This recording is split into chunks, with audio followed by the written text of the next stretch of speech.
जय हिमालय, जय भारत। मैं जर्नलिस्ट डॉक्टर हरीश लखेड़ा इस बार नई कड़ी के साथ हिमालय लोक चैनल में आपके सामने उपस्थित हूँ।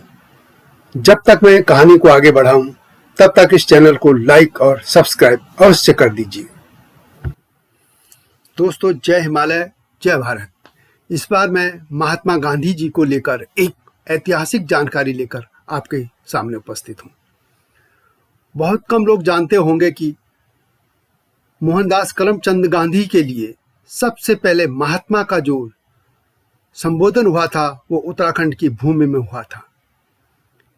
यह रिपोर्ट मेरे शोध पत्र पर आधारित है और अब आपको इसकी जानकारी देता हूं। उत्तराखंड की ही पवित्र भूमि हरिद्वार में सबसे पहले महात्मा गांधी शब्द सामने आया था। उसके बाद ही गांधी जी को देश भर में महात्मा गांधी, महात्मा के नाम से पुकारा जाने लगा। जिस महान हस्ती ने गांधी जी को सबसे पहले महात्मा कहा, उनका विवरण जानने देने से पहले थोड़ा आपको एक गीत के कुछ शब्द याद दिला रहा हूं। यह गीत आजादी के बाद उत्तराखंड में गाया जाता था। ये गढ़वाली में था और इसे मैंने बचपन में अपनी माँ से सुना था।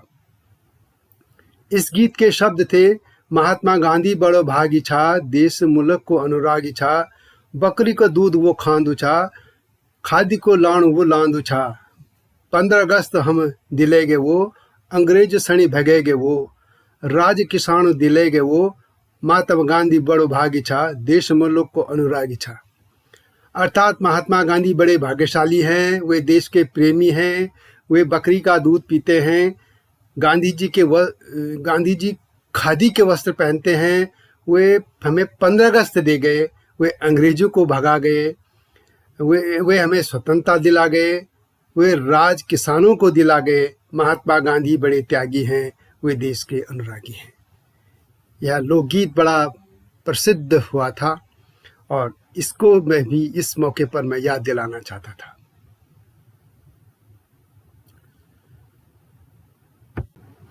महात्मा गांधी का उत्तराखंड के हर क्षेत्र में प्रभाव आज भी दिख जाता है। उत्तराखंड के जीवन के हर क्षेत्र में गांधी जी के दर्शन का प्रभाव रहा है, जो कि आज भी हम सब देखते हैं, जीते हैं। उत्तराखंड राज्य निर्माण आंदोलन इसका सबसे बड़ा साक्षी है। इस आंदोलन में तमाम अन्याय होने पर भी लोगों ने गांधीवादी रास्ते को कभी नहीं छोड़ा। गांधी जी का उत्तराखंड से गहरा संबंध रहा है और गांधी जी ने ही उत्तराखंड के नेताओं को स्वतंत्रता आंदोलन में कूदने से पहले कुली बेगार प्रथा को दूर करने के लिए आंदोलन चलाने की सलाह दी थी। पहाड़ में सर्वोदयी आंदोलन के प्रणेता भी गांधी जी ही थे। गांधी जी ने 1915 से 1946 के बीच उत्तराखंड की 5 बार यात्राएं की थी। वह काफी समय तक वहां रहे भी। वर्ष 1915 के कुंभ मेले में गांधी जी पहली बार हरिद्वार आए थे और गांधी जी को इस हिमालय प्रदेश से बहुत प्रेम था, लगाव था। और इस दौरान उन्होंने हरिद्वार के गुरुकुल कांगड़ी, हल्द्वानी, नैनीताल, ताकुला, भवाली, ताड़ीखेत, अल्मोड़ा, कौसानी, बागेश्वर, काशीपुर, नैनीताल, देहरादून, मसूरी आदि की यात्राएं की थी। गांधी जी को किसने महात्मा बताया, अब आपको बता देते हैं। गांधी जी हरिद्वार के गुरुकुल कांगड़ी और इसके संस्थापक स्वामी श्रद्धानंद का बहुत सम्मान करते थे। अप्रैल 1915 में गांधी जी दक्षिण अफ्रीका में रंगभेद के खिलाफ आवाज उठा रहे थे। तब हरिद्वार में कुंभ के एक बांध के निर्माण के लिए गुरुकुल के ब्रह्मचारियों ने श्रमदान से कुछ धन जुटाया था। स्वामी श्रद्धानंद जी ने वह पैसा बांध पर इस्तेमाल करने की बजाय गांधी जी की मदद के लिए अफ्रीका भेज दिया था। इससे स्वामी श्रद्धानंद जी और गांधी जी में मित्रता हो गई। इसके बाद गांधी जी उनसे मिलने के लिए हरिद्वार आए थे। गांधी जी 1916 में पहली बार हरिद्वार के गुरुकुल कांगड़ी आए थे वहाँ पर आर्य समाजी नेता श्रद्धानंद जी ने उन्हें महात्मा का नाम से पुकारा था। तो स्वामी श्रद्धानंद जी ही थे जिन्होंने सबसे पहले गांधी जी को उत्तराखंड की पवित्र भूमि में महात्मा की उपाधि दी थी। वरिष्ठ पत्रकार जय सिंह रावत अपनी पुस्तक स्वाधीनता आंदोलन में उत्तराखंड की पत्रकारिता में लिखते हैं कि मोहनदास करमचंद गांधी जब पहली बार हरिद्वार पहुंचे थे तो स्वामी श्रद्धानंद ने गुरुकुल कांगड़ी पहुंचने पर उन्हें महात्मा के नाम से पुकारा और उसके बाद गांधी जी महात्मा कहलाने लगे। वैसे इसी तरह खान अब्दुल गफार खान को सरहदी गांधी की उपाधि भी उत्तराखंड में दी गई थी और वह कोई नहीं बल्कि देहरादून से फ्रंटियर मेल अखबार निकालने वाले क्रांतिकारी पत्रकार अमीर चंद बम्बवाल थे। देहरादून से 1914 में प्रकाशित निर्बल सेवक के संपादक राजा महेंद्र प्रताप सिंह ने अफगानिस्तान पहुंचकर आज़ाद हिंदुस्तान की घोषणा की थी और स्वयं को हिंदुस्तान का राष्ट्रपति घोषित कर दिया था और इसके बाद उन्होंने कई विश्व नेताओं से भेंट भी की थी। जापान जाकर अखबार निकालने वाले महान क्रांतिकारी रास बिहारी बोस देहरादून के वन अनुसंधान में हेड क्लर्क थे और वह वायसराय लॉर्ड हार्डिंग पर बम फेंकने देहरादून से ही गए थे और बम कांड के बाद देहरादून लौट आए थे। संस्कृत भाषा में महात्मा अथवा महान आत्मा एक सम्मान सूचक शब्द है।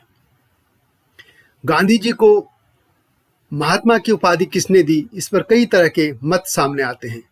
एक मत के अनुसार स्वामी श्रद्धानंद जी ने सबसे पहले महात्मा कह के पुकारा था। दूसरा मत यह है कि 1915 में राजवैद्य जीवराम कालिदास ने उन्हें यह संबोधन दिया था और तीसरा मत यह है कि गुरु रविंद्रनाथ टैगोर ने महात्मा की उपाधि उन्हें दी थी। लेकिन अधिकतर प्रमाण स्वामी श्रद्धानंद जी के पक्ष में आते हैं।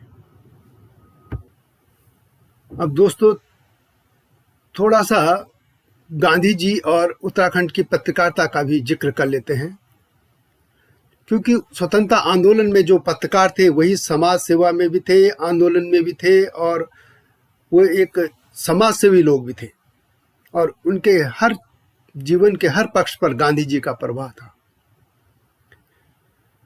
तब उत्तराखंड में समय विनोद, पर्वतीय, कुमार समाचार, गढ़वाल समाचार, अल्मोड़ा अखबार का आदि का प्रकाशन हो रहा था। शक्ति, कुमाऊं कुमुद, गढ़वाली, स्वाधीन प्रजा, बाजार बंधु, कोनमाचल समाचार, विशाल कीर्ति, पुरुषार्थ, उत्थान, इंडिपेंडेंट इंडिया, जागृत जनता, कर्मभूमि, संदेश, हिमालय केसरी, रियासत, युगवाणी, तमाम समाचार पत्रों के संपादक और मालिक गांधी जी के अनुयायी थे।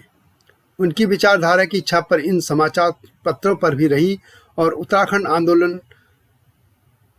तक आते आते ये सभी लोग गांधी जी के प्रभाव में ही ये पत्रकारिता चलती रही है। हालांकि अब वहां पत्रकारिता दलालों के हाथ में पहुंच गई है। यह भी कहा जाता है कि कर्मभूमि के संपादक भैरवदत्त धूलिया जी पर गांधी जी का इतना असर था कि स्वतंत्रता के बाद उन्होंने यह कहकर कांग्रेस छोड़ दी थी कि अखबार का संपादक बने रहने के लिए किसी दल के सदस्य नहीं रह सकते थे। दरअसल उत्तराखंड में आज़ादी के आंदोलन में उतरे लोग सच्चे गांधीवादी थे। तब पत्रकारिता आज़ादी के आंदोलन का एक हथियार थी। यदि साहित्यिक पत्रकारिता को छोड़ दिया जाए तो मुख्य धारा को राजनीतिक पत्रकारिता का अपने आप में अस्तित्व नहीं था। हर पत्रकार स्वतंत्रता सेनानी था। उत्तराखंड की पत्रकारिता इससे अछूती भला कैसे रह सकती थी। 1918 में शक्ति और 1939 में कर्मभूमि, ये कुछ पड़ाव हैं जिन्होंने आज़ादी से पहले उत्तराखंड की धरती में पत्रकारिता के मूल्य गढ़े।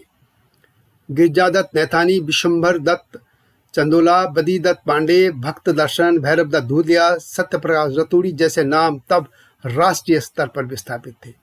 वे केवल पत्रकार नहीं थे, वे अपने अपने इलाकों में प्रतिष्ठित जननेता थे। उनके अखबार केवल सूचना देने के औजार नहीं थे, स्वतंत्रता आंदोलन के मजबूत हथियार भी थे और स्थानीय जनता के दुख, दर्द और परेशानियों से गहरे जुड़े रहते थे।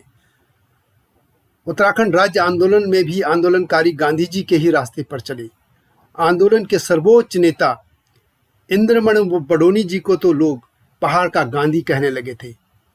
बाद में यह नाम बहुत प्रसिद्ध हो गया था और विदेशों तक जा पहुंचा। उसी दौरान एक विदेशी पत्रिका ने लिखा था कि गांधी मरे नहीं हैं, वे आज भी जिंदा हैं और यदि उन्हें देखना है तो उत्तराखंड चले जाइए, वहाँ उत्तराखंड की गलियों में आंदोलन कर रहे हैं गांधी। इसका उल्लेख मेरी पुस्तक उत्तराखंड आंदोलन और स्मृतियों का हिमालय में भी है। इसके अलावा दोस्तों, उत्तराखंड आंदोलन से पहले भी जो वहाँ आंदोलन है, जैसे कुली बेगार, चिप गो आंदोलन, नशा नहीं रोजगार दो, सर्वोदय आंदोलन समेत सभी आंदोलन में गांधी जी की छाप देखी जा सकती है। गांधी जी ने उत्तराखंड की कई यात्राएं की थी। गांधी जी पहली बार अप्रैल 1915 में उत्तराखंड की भूमि में पधारे थे। तब वे कुंभ के मौके पर हरिद्वार आए थे और उनके आने के बाद उत्तराखंड में भी स्वतंत्रता आंदोलन को बहुत गति मिली थी। तब वे ऋषिकेश और स्वर्गाश्रम भी गए थे।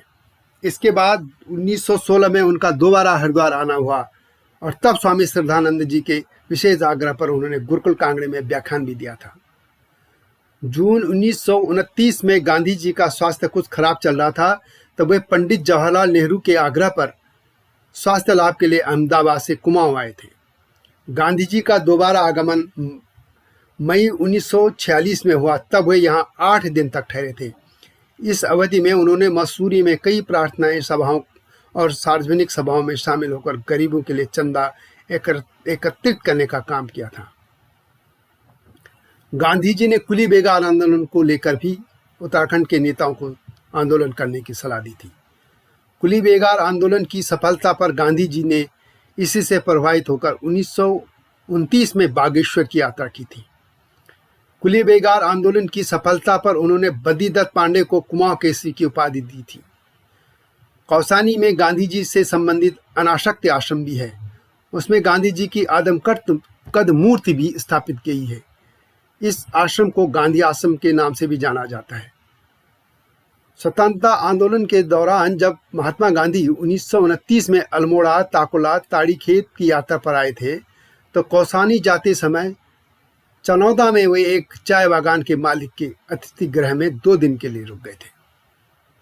कहा जाता है कि सुबह सुबह जब गांधी जी इस अतिथि गृह में योग करने बाहर आए तो उन्हें साक्षात हिमालय के जो दर्शन हुए तो वे मंत्र मुग्ध हो गए थे। वो इस जगह की खूबसूरती और यहाँ के वातावरण में से भरे आध्यात्म से इतना प्रभावित हुए कि वहाँ 2 की बजाय पूरे 14 दिन तक यहाँ रहे और उन्होंने अनासक्ति योग पुस्तक को भी यहाँ पूरा लिख डाला। यह आश्रम महात्मा गांधी को श्रद्धांजलि अर्पित करने के लिए बनाया गया था। गांधी जी के अमर कृत्य अनासक्ति योग के नाम पर उनकी विश्राम स्थली को अनासक्ति आश्रम का नाम दिया गया। इसी तरह 1929 में महात्मा गांधी ने नैनीताल के ताकुला गांव में एक भवन बनवाया था जिसका नाम गांधी मंदिर रख दिया गया था। अपने अल्मोड़ा प्रवास के दौरान गांधी जी ने लिखा था कि स्वतंत्रता और शिमला और दार्जिलिंग में भी हिमालय के प्रदेश हैं, किंतु वहाँ मुझे हिमालय की महिमा का भान न हो सका। वहाँ मैं रहा भी थोड़े समय तक, फिर भी मुझे जो यह प्रदेश एक अंग्रेजी बस्ती जैसे लगा। अल्मोड़ा आकर अलबत्ता मैं इस बात की कल्पना कर सकता हूँ कि हिमालय क्या है। गांधी जी बरेली से हल्द्वानी, नैनीताल, ताकुला, भवाली, ताड़ीखेत होते हुए 18 जून 1929 को अल्मोड़ा पहुंचे थे। अल्मोड़ा में 3 दिन बिताने पर उन्होंने हिमालय और उसके महत्व को बहुत करीब से समझने का अवसर मिला था उन्हें। गांधी जी ने अल्मोड़ा के खुमार सल्ट आंदोलन को कुमाऊं की बारदोली कहा था। नैनीताल प्रवास के दौरान गांधी जी ने गोविंद लाल शाह के आतिथ्य में रहे और 16 जून को वे खैरना होते हुए ताड़ीखेत पहुंचे, जहां उन्होंने 1921 के असहयोग आंदोलन के दौरान खोले गए प्रेम विद्यालय के वार्षिक उत्सव में भाग लिया। 18 जून को वे रानीखेत होते हुए अल्मोड़ा पहुंचे, जहां उन्होंने चैधान पाटा पार्क में एक विशाल जन समूह को संबोधित किया। तत्कालीन म्यूनिसिपल बोर्ड के अंग्रेज चेयरमैन ओकले ने उनके सम्मान में हिंदी में मानपत्र पढ़ा था। गांधी जी बाद में बागेश्वर भी गए, वहां उन्होंने स्वराज मंदिर का शिलान्यास किया। अगले दिन बागनाथ मंदिर के दर्शन कर वे कौसानी चले आए थे। कौसानी में 24 जून को उन्होंने श्रीमद् भगवत गीता के ऊपर अनासक्ति योग पर लिखी प्रस्तावना का समापन किया। वे 1 सप्ताह तक कौसानी में रहे। इसके बाद गांधी जी सितंबर 1929 में देहरादून व मसूरी भी आए। गांधी जी की अपनी दूसरी कुमाऊं यात्रा पर 18 जून 1931 को शिमला से वे नैनीताल पहुंचे थे और 5 दिन प्रवास पर रहे। इसके बाद वे मई 1946 में फिर से मसूरी आए और वहां 8 दिन तक रहे। इस दौरान उन्होंने वहां कई प्रार्थना सभाओं व सार्वजनिक सभाओं में सम्मिलित होकर गरीबों के लिए चंदा एकत्रित करने का प्रयास किया। दोस्तों, यह सब मेरे एक रिसर्च पेपर पर आधारित रिपोर्ट है और जो एक प्रतिष्ठित पत्रिका समन्वय में प्रकाशित हुआ है। और इस तरह से मैंने गांधी जी की उत्तराखंड में बिखरी स्मृतियों को समेटने का प्रयास किया है। उनकी बहुत सी स्मृतियां भी उत्तराखंड में बिखरी हैं और उनको समेटने की और भी कोशिश होनी चाहिए। मेरा यह प्रयास आपको कैसा लगा अवश्य बताएं। इस तरह के नए नए विषयों पर मैं आपके सामने रिपोर्ट लाता रहूँगा और तब तक इंतज़ार कीजिए। चैनल को लाइक और सब्सक्राइब अवश्य कीजिए। जय हिमालय, जय भारत।